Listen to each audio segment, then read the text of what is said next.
हम दोनों फोरमों की ओर से केएमएम और एसकेएम नॉन पॉलिटिकल की ओर से सभी प्रेसकर्मियों का धन्यवाद करते हैं, उन्होंने हमें समय दिया। मैं सबसे पहले जो नए ऐलान हैं जो दो फोरमों ने मीटिंग करके पास किए उसकी अनाउंसमेंट करूंगा। जैसे आपको मालूम है कि हरियाणा के बॉर्डरों के ऊपर हमारे ऊपर केंद्र अथवा हरियाणा सरकार ने जुल्म करते हुए हमें वहां रोका। एक हमारा 22 साल का नौजवान शहीद शुभकर्ण सिंह शहीद हुआ, 433 जख्मी हुए, जहरीली गैसों का हमारे ऊपर इस्तेमाल हुआ, बुलेट गन हो, बायलेट गन हो, शॉट गन हो, एसएलआर के फायर हो, 12 बोर के फायर हो, सभी चले और हमारा भारी नुकसान हुआ। जो ऑफिसर्स हैं हरियाणा गवर्नमेंट के, हरियाणा गवर्नमेंट अथवा भारत सरकार उनको आने वाले समय में सम्मान करने जा रही है। तो ये आज़ाद भारत में पहली घटना हमें सामने नजर आ रही है कि जैसे जनरल एडवायर ने जो कुछ किया था जलियांवाला बाग में, तो अब लगता भारत सरकार जो देश के किसान मजदूर के ऊपर भारत की सत्ता के ऑफिसर जुल्म करते उनको सम्मान करते हैं, करने जा रहे हैं। हम इसकी निंदा करते हैं और इस सम्मान को रद्द करने की मांग करते हैं। इसके लिए हमारा कार्यक्रम 1 अगस्त का है कि 1 अगस्त को हम मोदी सरकार की पूरे भारतवर्ष में अर्थी जलाएंगे 1 अगस्त को। इसी के साथ एमएसपी लीगल गारंटी कानून बनाने के लिए अथवा प्राइवेट बिल जितने विपक्ष के लीडर लेकर आए उसके लिए लॉन्ग मार्च भी करेंगे जिला हेडक्वार्टरों पर। ये दोनों जुड़कर कार्यक्रम होंगे। दूसरा, 15 अगस्त को हम लोग पूरे भारतवर्ष में ट्रैक्टर मार्च करेंगे। ट्रैक्टर मार्च के साथ साथ जो नए क्रिमिनल लॉ लेकर आई है सरकार, उसकी जितनी भी कॉपीज है क्रिमिनल लॉ की वो जलाई जाएंगी। ये हमारा दूसरा कार्यक्रम होगा। इसी के साथ साथ 31 अगस्त 2024 को हमारे मोर्चे को जो हरियाणा के बॉर्डरों पर चल रहा 200 दिन पूरे हो जाएंगे और उस 200 दिन के लिए हम लोग उन बॉर्डरों के ऊपर जो लाखों किसानों मजदूरों का इकट्ठ करेंगे। इसके लिए आपके माध्यम से अपील भी करते पूरा पंजाब, हरियाणा, हिमाचल, यूपी, राजस्थान सभी को कि जब 200 दिन पूरे हो 31 अगस्त को तो ज़्यादा से ज़्यादा संख्या में लोग बॉर्डरों के ऊपर पहुँचे, वो खनौरी हो, शंभू हो और अन्य कोई बॉर्डर हो, अधिक से अधिक लोग पहुँचे। इसी के साथ साथ 1 सितंबर को यूपी में दोनों फोरमों की महारैली होने जा रही है संभल में, इसकी जगह है संभल। इसी के साथ साथ हरियाणा में 2 बड़ी महापंचायतें, बड़ी महारैलियां की जाएंगी। एक रैली है 15 सितंबर को, ये जींद जिला है जहां हम लोग कर रहे हैं कार्यक्रम। दूसरी रैली 22 सितंबर को पिपली में होगी। ये 2 बड़ी रैलियां हम लोग हरियाणा में सितंबर में करने जा रहे हैं। मैंने लगभग ये कार्यक्रम आपको बताने थे, आपके समक्ष रख दिए ये कार्यक्रम। और बस एक ही बात, आज आशीष मिश्रा मोनू जिसको बोलते हैं उसकी जमानत हो गई।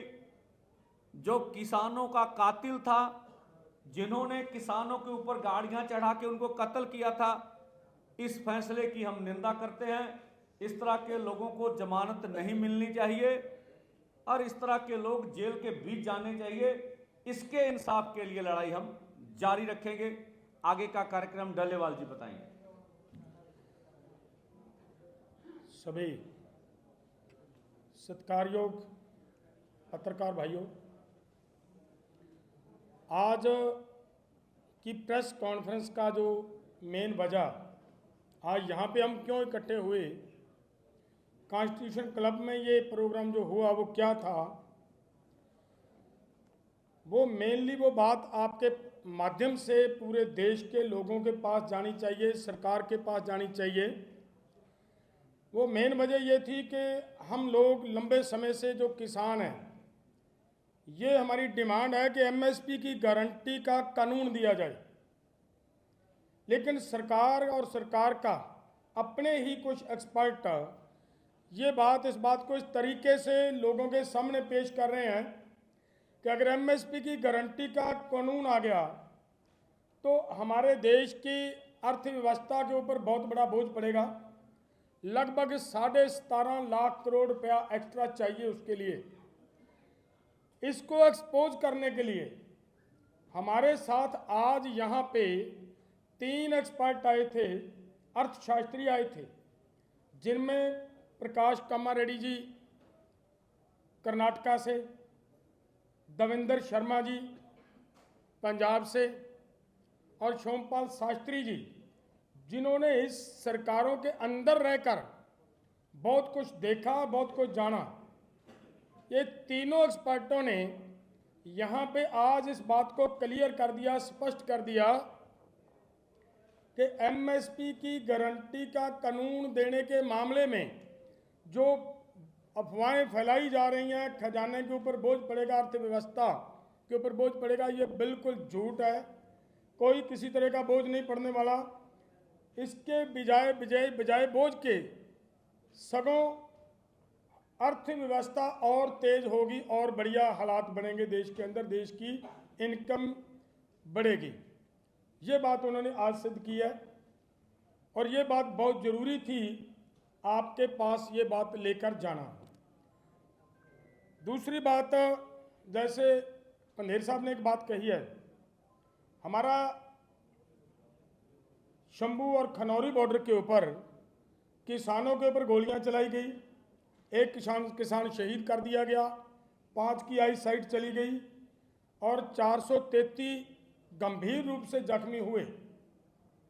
इतना कुछ होने के बावजूद ये हुआ कि हमारे कुछ लोगों ने जो पीआईएल डाली गई हाई कोर्ट के अंदर, उस हाई कोर्ट ने हरियाणा के ही एक अधिकारी को उसकी जांच सौंप दी गई है और जो जांच सौंपी गई है जैसे हरियाणा के अधिकारी को, उससे पहले कि मैं एक छोटी बात आपके ध्यान में लाऊं तो आप समझोगे कि हम ये बात क्यों कह रहे हैं। हमारी Punjab and Haryana high court की ओर से यह कहा गया कि एक रिटायर जज की अध्यक्षता के अंदर एक कमीशन बनेगा और वो कमीशन जांच करेगा कि ये क्या हुआ, वहाँ पे क्या एक्सेस फोर्स यूज किए गए, शुभकर्ण की डेथ जो हुई है वो कहाँ हुई, क्या है, कौन उसकी जांच करेगा। जब ये बात आई तब क्या हुआ था, हरियाणा गवर्नमेंट सुप्रीम कोर्ट जाती है और ये कहती है कि अगर इस कमीशन ने इस पूरे घटनाक्रम की जांच की तो हमारे ऑफिसर्स का मोराल डाउन होगा। इंपॉर्टेंट बात ये है। और उसी के साथ एक बात और कही गई कि अगर ये जांच होती है तब भविष्य में कोई भी अधिकारी किसी तरह किसी लोगों के ऊपर गोली चलाने से हिचकिचाएगा। सबसे बड़ी बात तो ये है कि जो सरकार सुप्रीम कोर्ट में जाकर उस इन्वेस्टिगेशन को रोकना चाहती है, उसी सरकार के अधिकारी अगर उसकी इन्वेस्टिगेशन करेंगे तो इंसाफ कहाँ से मिलेगा। और आगे जो पंधेर साहब ने बात कही, 2 एसएसपी उन्होंने सेलेक्ट किया है, एक मेरा ख्याल है आईजी सेलेक्ट किया गया है। अंदाजा लगाएं कि एक अधिकारी एक आईजी के खिलाफ रिपोर्ट दे पाएगा क्या। हमारी ये है कि हर हाल में हमारी मानयोग हाई कोर्ट इस बात के ऊपर संज्ञान ले कि किसी तरह का भी हरियाणा के अधिकारियों से अगर इंसाफ होगा तो वो इंसाफ नहीं मिल पाएगा लोगों को, और लोग वहाँ पे जाकर अपना इतराज़, अपनी अगवाही, अपनी विटनेस भी नहीं दे पाएंगे, जो मुझे लग रहा है। तो इसके लिए हमारा ये है। तो इसी के लिए और बड़ी बात और इसमें शामिल हो जाती है कि वो उन्हीं अधिकारियों को हरियाणा गवर्नमेंट राष्ट्रपति अवार्ड के लिए सिलेक्ट कर देती है। तो इसका मतलब जिन अधिकारियों को अवार्ड के लिए सिलेक्ट किया जा रहा है, क्या उन अधिकारियों के खिलाफ कार्रवाई हरियाणा गवर्नमेंट की तरफ से होने की संभावना कहीं पे भी नज़र नहीं आ रही। सो ये एक सीरियस मैटर है। इसीलिए हमें उनके विरोध में ये जो पुतले जलाने का, भाजपा के पुतले जलाने का, केंद्र सरकार के पुतले जलाने का कार्यक्रम पूरे देश के लिए, पूरे देश में करने का प्रोग्राम देना पड़ रहा है, वो इसीलिए देना पड़ रहा है। और वो होगा हर जिले में, और एक बड़ा रोष मार्च निकालकर और एक जगह पे जाकर भाजपा का पुतला जलाया जाएगा। ये जो बड़े इम्पोर्टेंट बात थी जो आपको एक्सप्लेन करनी थी।